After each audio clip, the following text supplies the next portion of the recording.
नमस्कार दोस्तों, study Galaxy के यूट्यूब चैनल पे मैं आपका स्वागत करता हूं।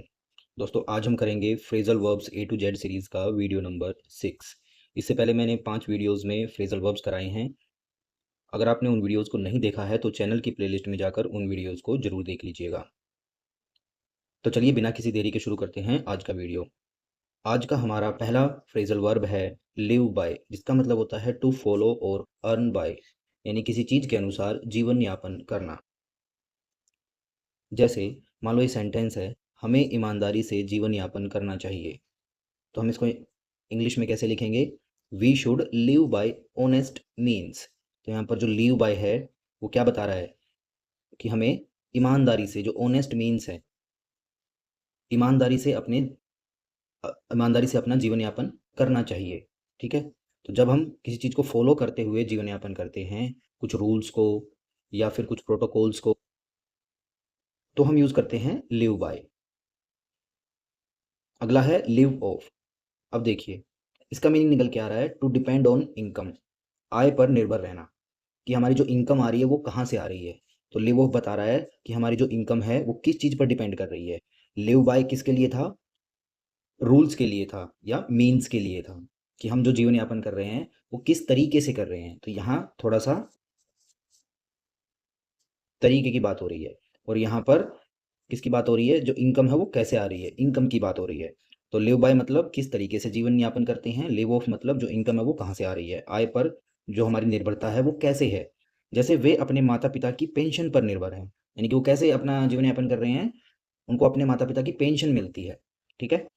तो कैसे बोलेंगे? They live off their father's pension, यानी कि वो अपने पिताजी की पेंशन पर जी रहे हैं। तो यहाँ पर क्या आएगा? Live of. तो जब इनकम की बात हो तो याद रखेंगे लिव के साथ क्या आएगा? ऑफ। अगला है लुक अबाउट, जिसका मतलब होता है टू सर्च फॉर और ऑब्जर्व, चारों ओर देखना या तलाशना। अब लुक के बहुत सारे फ्रेजल वर्ब आगे आने वाले हैं, तो इनको ध्यान से कीजिएगा।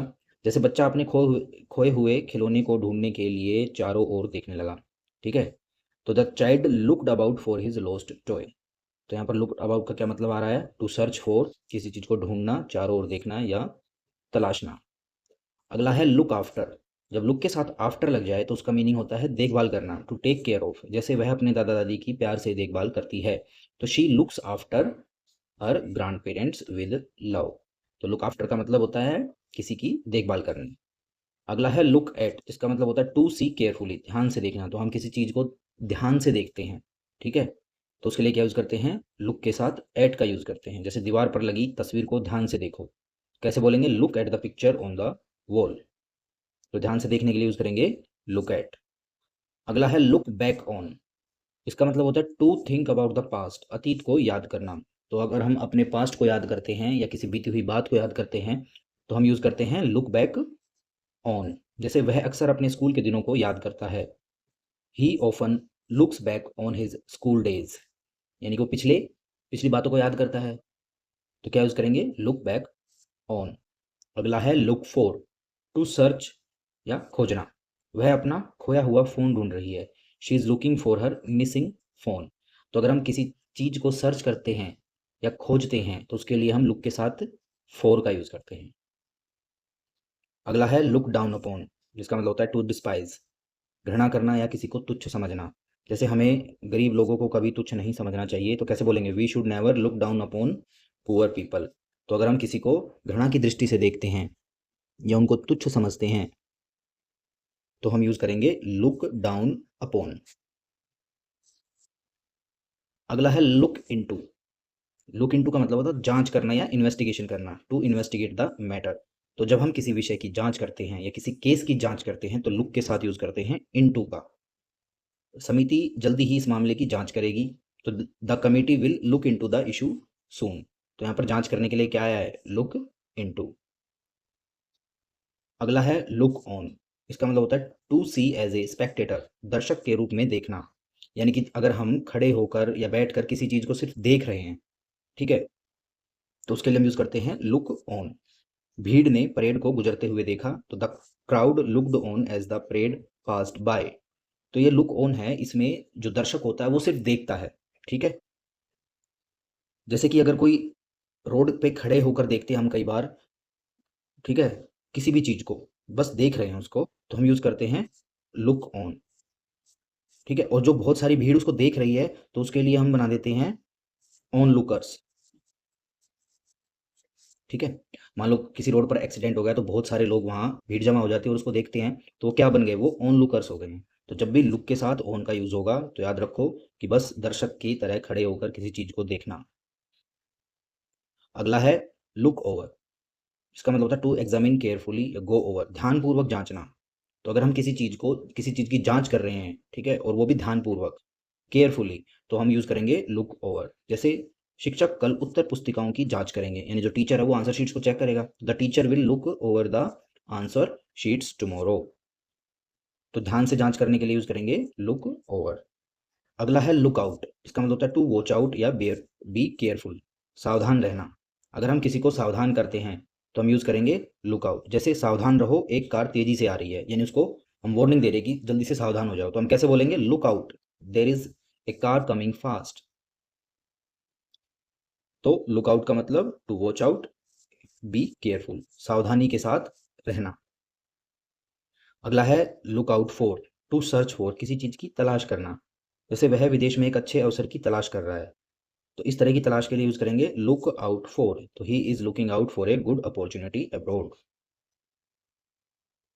अगला है लुक टू, जिसका मतलब होता है to rely upon, be careful, भरोसा करना या ध्यान देना।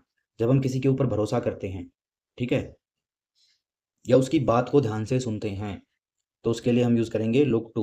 जैसे हम सभी मार्गदर्शन के लिए अपने माता पिता पर निर्भर करते हैं, यानी अगर हम कुछ पूछना चाहते हैं, गाइडेंस चाहते हैं, तो अगर हम अपने माँ बाप के पास जाते हैं या टीचर के पास जाते हैं, तो हम यूज़ करेंगे लुक टू। जैसे we all look to our parents for guidance. तो यहाँ पर लुक टू का मीनिंग क्या निकल के आ रहा है, टू रिलाई अपॉन, यानी कि वो जो कहेंगे हमें उसको मानना पड़ेगा या हम मानना चाहते हैं। अगला है लुक अप। इसका मतलब होता है टू कंसल्ट, देखना या संदर्भ लेना। जैसे तुम्हें कठिन शब्दों को शब्दकोश में देखना चाहिए, यानी कि अगर हमें कोई शब्द या वर्ड डिक्शनरी के अंदर देखना है, ठीक है, तो उसके लिए हम यूज़ करते हैं लुक अप। तो लुक के साथ अप का यूज़ कब होगा, जब हम किसी शब्द को डिक्शनरी के अंदर या बुक के अंदर कहीं पर भी सिर्फ देखते हैं। तो we should look up difficult words in the dictionary. तो किसी बुक या डिक्शनरी को हम रेफरेंस के पर्पज़ के लिए कोई वर्ड या कोई भी टॉपिक या कंसेप्ट हम देख रहे हैं इस तरीके से, तो हम यूज़ करेंगे लुक अप। अगला है लुक अप टू, जिसका मतलब होता है टू रिस्पेक्ट, सम्मान करना। कई छात्र अपने शिक्षकों को प्रेरणा के रूप में देखते हैं, तो इस तरीके से जब हम किसी को रिस्पेक्ट देते हैं, तो हम यूज़ करेंगे look up to. Many students look up to their teachers for inspiration. तो यहाँ पर ये जो लुक अप टू है, ये क्या बता रहा है कि उनका हम रिस्पेक्ट करते हैं या सम्मान देते हैं। अगला है लुक अपॉन, टू कंसीडर या रिगार्ड, मानना या विचार करना। अगर हम किसी चीज़ के ऊपर, किसी टॉपिक के ऊपर, किसी इशू के ऊपर कोई विचार रखते हैं अपना, तो क्या बोलेंगे हम उसको, लुक अपॉन। जैसे हमें हर चुनौती को एक नए सीखने के रूप में देखना चाहिए, यानी कि वो, उनका एटीट्यूड चुनौती के लिए क्या है कि वो सीखने का अवसर समझते हैं उसको। तो we should look upon every challenge as a new learning. तो इस तरीके से किसी चीज़ को समझना या किसी चीज़ के प्रति अपना विचार रखना या करना, वहाँ पर हम यूज़ करेंगे लुक अपॉन। अगला है मेक ऑफ या अवे विद, जिसका मतलब होता है टू रन अवे या डिस्ट्रॉय, भाग जाना या नष्ट करना। जैसे चोर लॉकर से गहने लेकर भाग गया, ठीक है, तो हम कैसे बोलेंगे, the robbers made off with या made away with the jewels from the locker. तो अगर कोई किसी चीज़ को लेकर भाग जाता है या उसको नष्ट कर देता है, खराब कर देता है, तो हम यूज़ करते हैं मेक ऑफ या मेक अवे विद। तो आपको ये वीडियो कैसा लगा? अगर आपको ये वीडियो पसंद आया, तो इस वीडियो को लाइक कीजिएगा और शेयर कीजिएगा, और हमारे चैनल को सब्सक्राइब भी कीजिएगा। अगले वीडियो में मिलते हैं नए फ्रेजल वर्ब्स के साथ, तब तक के लिए जय हिंद।